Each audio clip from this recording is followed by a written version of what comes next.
Hello there! This is LEGO Dynasty, and today I'm bringing you guys my review of the LEGO Star Wars Imperial Star Destroyer. It is set number 75394, comes with 1,555 pieces, and is rated ages 10 and up. Now this set retails in the United States for $159.99 and in Canada for $209.99. Now without further ado, let's kick off this review, starting with the box. Taking a look at the box for the Imperial Star Destroyer, we have it flying in space close to the Death Star, as you can see from A New Hope, as this is basically an A New Hope set. Of course, this is a 25 years LEGO Star Wars set, so it has the nice Centennial box art with the, sort of chromish pieces sort of on the side compared to what they normally would have. You have reference to the special edition minifigure, that being Cal Kestis from the Jedi Survivor games. And then also the minifigures on the side there. Flipping the box around, you can see some more nice detail. You actually have the ship landed on a planet that appears to be Corellia, which is pretty cool actually, I feel like. Rather than it, just being another space set, they landed it on Corellia. You can tell just by the shipyards in the background, as this is of course where it would have been made in universe. So that's kind of a nice box art design that I don't think they normally would have done. But definitely makes sense, of course, since it's opened up, basically. You can see the relatively limited play space inside that we will get to as we open up the set. But still, it does have some nice playable features there. Now, taking a look at our 25 years of LEGO Star Wars Cal Kestis exclusive minifigure. And gotta say, I think LEGO did an outstanding job on him. Now, there are some nitpicks that some people have. One of which I think is less of a nitpick, or like doesn't bother me as much, while never I feel like is, and that's one, that they didn't include a poncho. That I'm okay with. I think it would have been fun if they did a pink poncho, but I don't think it was necessary. It just would have been a fun reference and would have been them going above and beyond, which definitely would have been nice. I mean, we got a cloth piece for Darth Malkus in his exclusive minifigure, so definitely would have been nice, or Darth Malik, I should say, if we got a cloth cape or poncho, because, I mean, they even had the poncho in circulation with the Sith Infiltrator set, as that Qui-Gon Jinn had a poncho, so they could have done that one, but in pink, because I think that was, just a fun meme color for a poncho from that game. But to me, the more glaring omission to me is the fact that we didn't get BD1. Now, the young Leia minifigure does get her, droid. It's just a Lego disc piece, but it's printed. And I just think, the fact that currently that part is still in circulation with the Naboo N1 Starfighter, even though BD1 is retired, but obviously very easy to just reprint that color onto BD1. And I think that was more important being included. Especially if some people just didn't end up getting BD1. I assume most people that are fans of Jedi games did, but still would have been nice to have him included. Just my perspective there. I think that's the more glaring omission.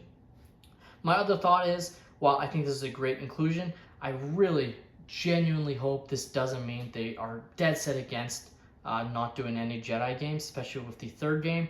Like at this point, obviously, Jedi Fallen Order and Jedi Survivor have been out for a while, so probably doesn't make sense to release a set right now. But when the third game comes out in 2026 or 2027, I mean, hopefully 2026, but games do take a while to develop. They do finally, I guess, bite the bullet and release a Mantis set, because just release it under 18 plus and you're fine. Like, I don't understand their logic.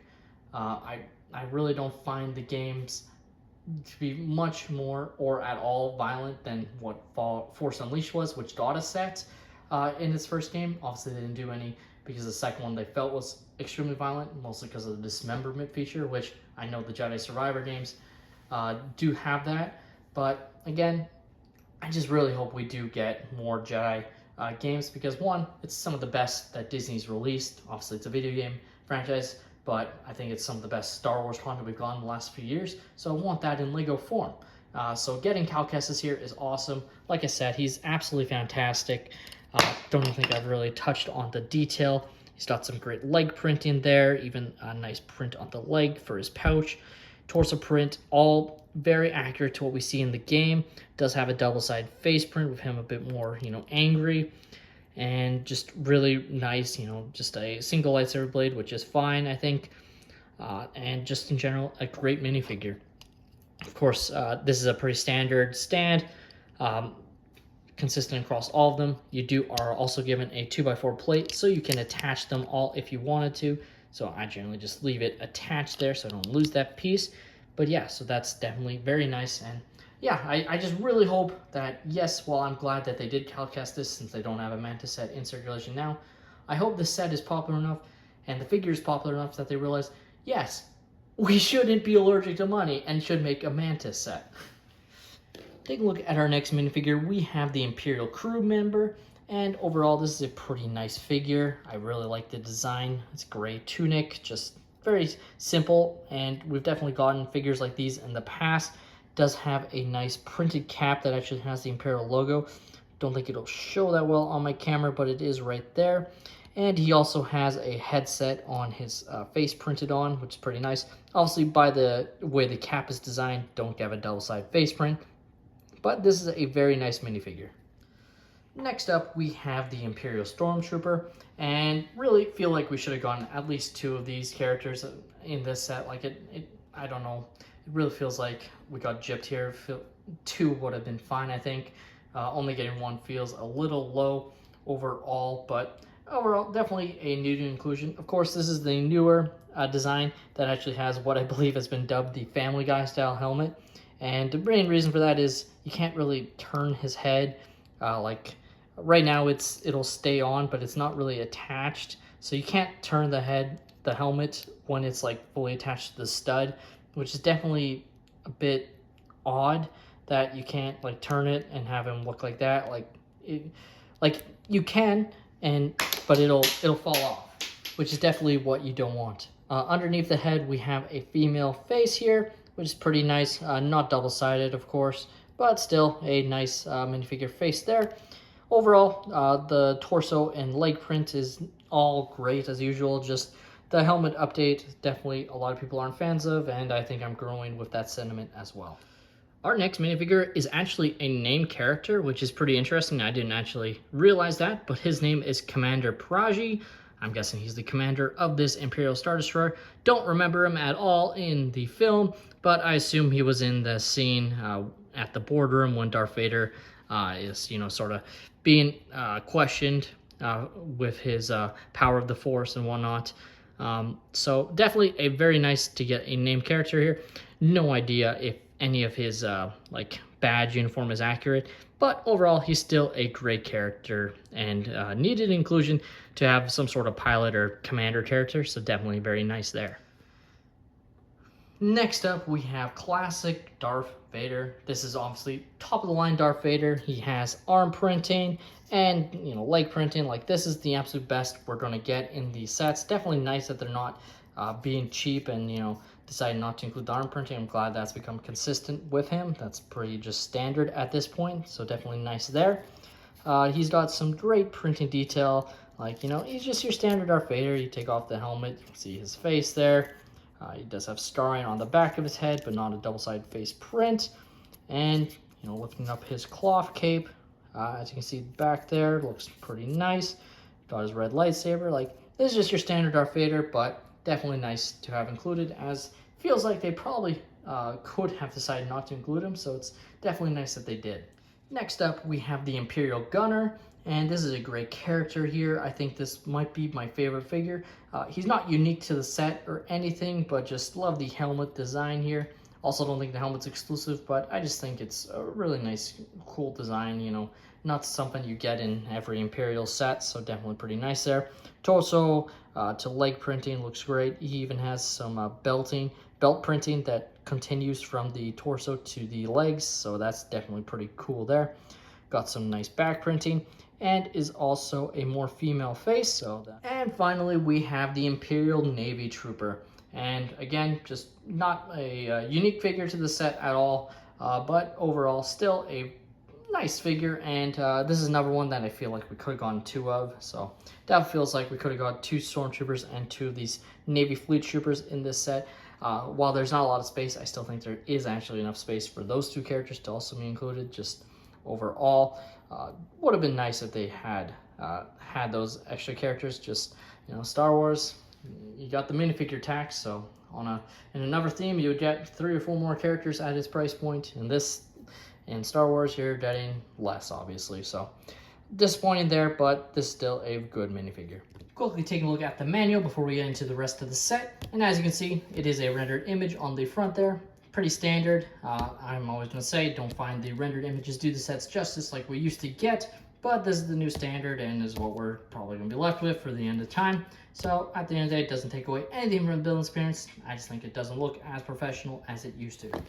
And lastly, we have the extra pieces left with after the conclusion of the build. And as you can see, I was left with quite a few. You have some pretty nice parts, an extra lightsaber hilt, extra Lego pistol, some extra stud or missiles for the stud shooters, Darth Vader breathing apparatus, some Technic pieces. Like, this is all very nice part usage to add to your collection for free. Now taking a look at the Star Destroyer, and I have to say, I really like this set overall. It definitely feels very scaled down to what I feel like a set at its price point should be. I don't know, like, it's definitely lost some studs on the way. This is actually my first Star Destroyer. I've wanted to get a Star Destroyer in the past. I shouldn't say that. I do have the UCS Star Destroyer, but I just haven't built it yet. So can't really count it, so I haven't built it yet. But for a play scale set, this is my first Star Destroyer, and I'm definitely glad I have it in my collection now, a Star Destroyer, but it just, I don't know, it just, after building it, it just feels lackluster, and it comes down to the inside. I think the outside actually looks pretty outstanding, and they did a pretty good job.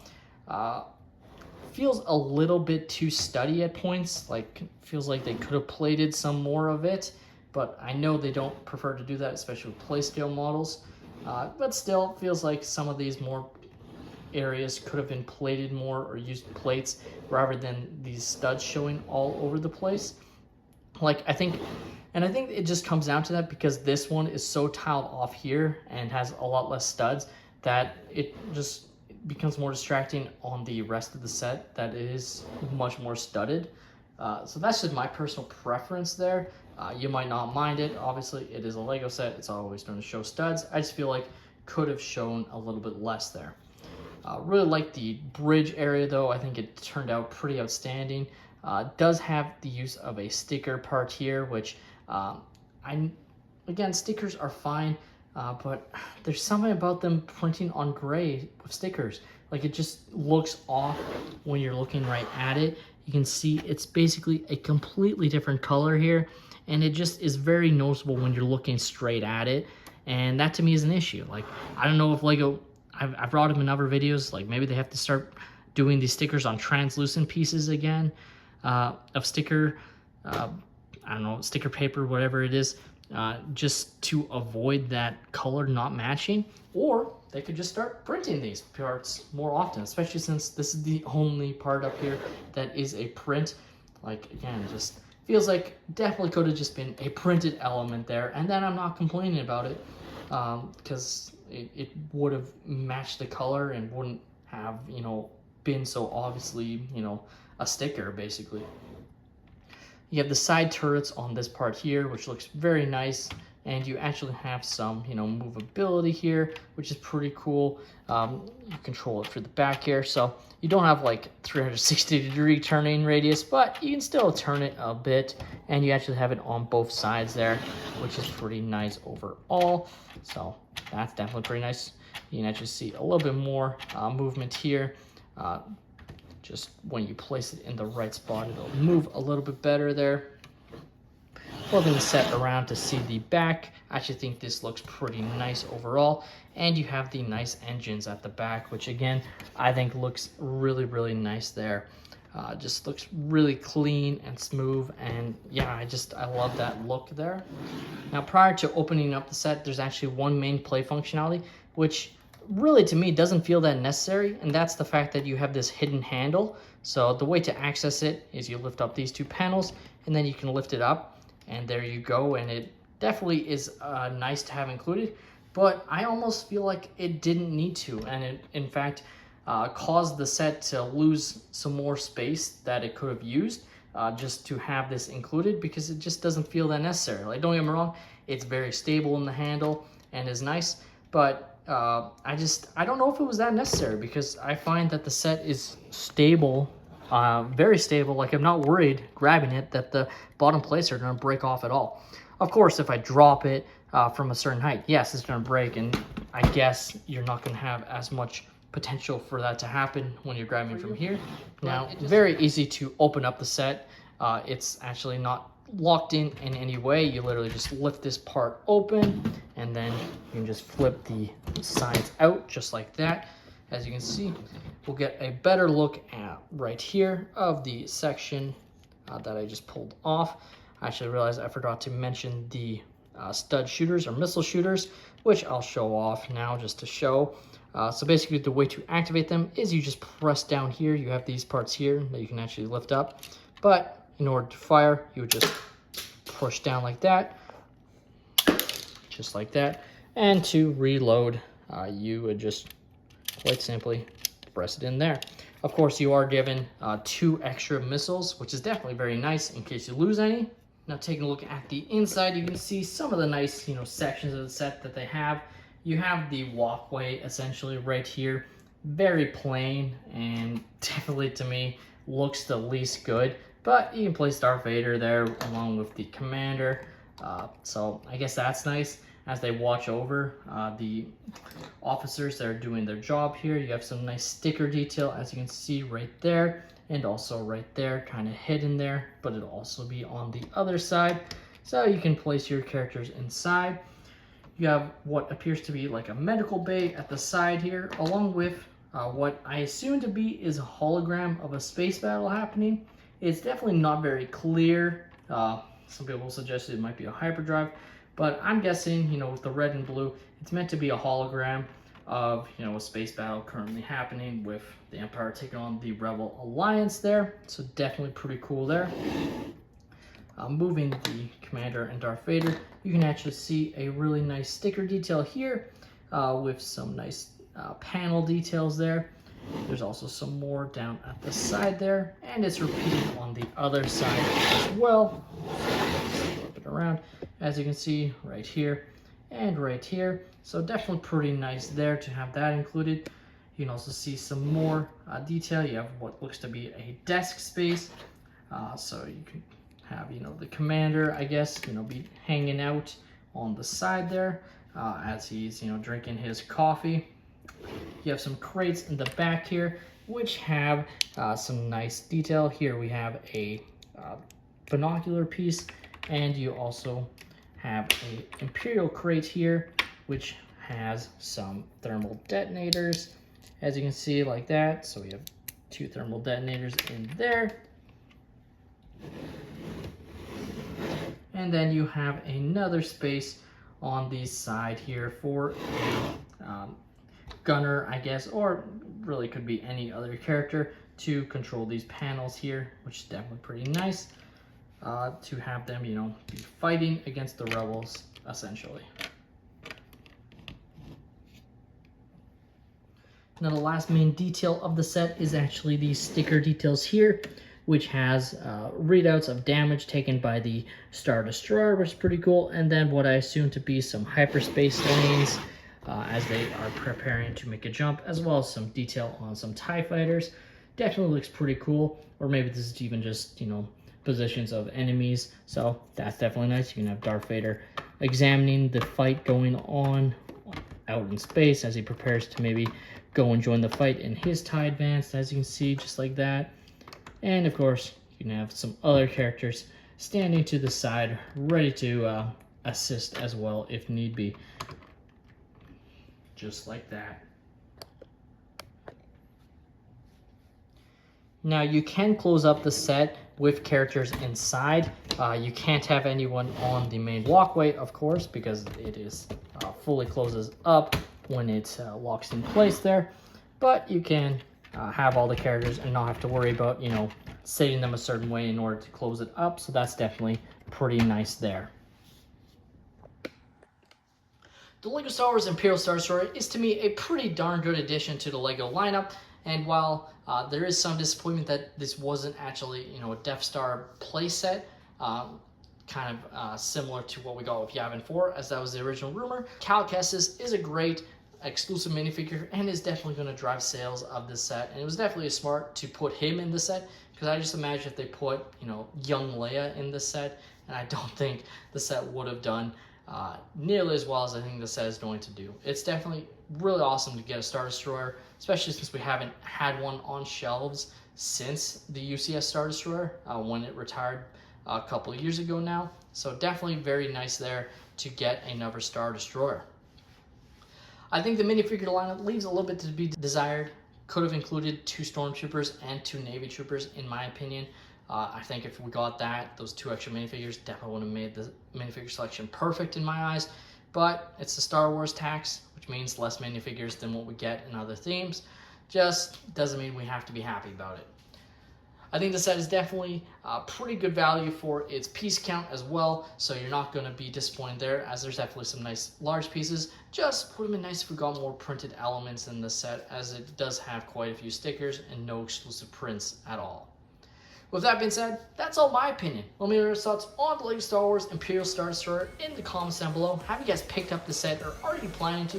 Please leave a like and subscribe if you have enjoyed, and have a great day, everyone.